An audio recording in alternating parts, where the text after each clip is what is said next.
की राजनीति में सबसे ज्यादा चर्चाओं में रहने वाली इमरती देवी के एक बार फिर मुश्किल में फंस गई है। ग्वालियर जिले के डबरा विधानसभा क्षेत्र से भाजपा प्रत्याशी इमरती देवी की भारत निर्वाचन आयोग से शिकायत की गई है। शिकायत में कहा गया है कि भाजपा प्रत्याशी इमरती देवी ने अपना आपराधिक रिकॉर्ड छुपाया है। उन पर 7 अपराध दर्ज है। इमरती देवी के खिलाफ 7 मुकदमे में से 6 मुकदमे डबरा सिटी थाने में और 1 मुकदमा पिछोर में दर्ज है। नामांकन निरस्त होने कर आपराधिक केस दर्ज करने की मांग की गई है। शिकायतकर्ता संजय साहू ने अपनी शिकायत में कहा कि इमरती देवी पत्नी पूरन सिंह निवासी चिनोर रोड डबरा में जानबूझकर आपराधिक प्रकरण और तथ्य छिपाकर फॉर्म भरने पहुंची है। सुप्रीम कोर्ट के न्याय दृष्टांतों का उन्होंने उल्लंघन किया है। अच्छा, क्या पूरा मामला है?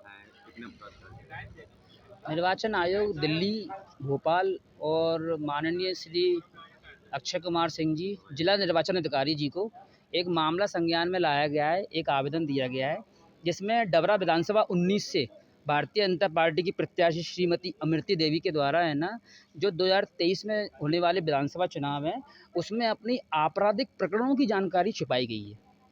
क्या अपराध थे? कैसे अपराध है? कितने हैं? इनके खिलाफ डबरा शहर थाने में 6 मुकदमे कायम हैं और पिछोर थाने में 1 मुकदमा कायम है। सातों के सातों प्रकरण जानबूझकर अपने शपथ पत्र में इमरती देवी जी के द्वारा छुपाए गए और ये पहला मौका नहीं है कि 2023 में ही इन्होंने मतलब अपने प्रकरण छुपाए हैं। इमरती देवी जी के द्वारा पहला चुनाव 2008 में डबरा विधानसभा से ही लड़ा गया था और 2008 के भी शपथ पत्र में, 2013 के शपथ पत्र में, 2018, 2020 और 2023 पांचवा विधानसभा चुनाव है। इमरती देवी जी के द्वारा सबके सब शपथ पत्रों में विधानसभा चुनाव में अपने आपराधिक प्रकरणों की जानकारी जानबूझकर छुपाई गई है। डबरा विधानसभा के एक केस में तो ये 420 की भी आरोपी हैं और इनके खिलाफ 1 मुकदमा पिछोर थाने में दर्ज है। डबरा थाने में 6 मुकदमे हैं, पिछोर थाने में इनके खिलाफ 1 मुकदमा दर्ज है। अभी आप कलेक्टेड आए हैं, किससे आपत्ति जताइए? क्या है किससे आपत्ति? जो प्रेक्षक महोदय साहब हैं, उनकी नॉलेज में ये मामला लाया है, उनको तथ्य प्रमाण स्वरूप डॉक्यूमेंट भी दिए हैं।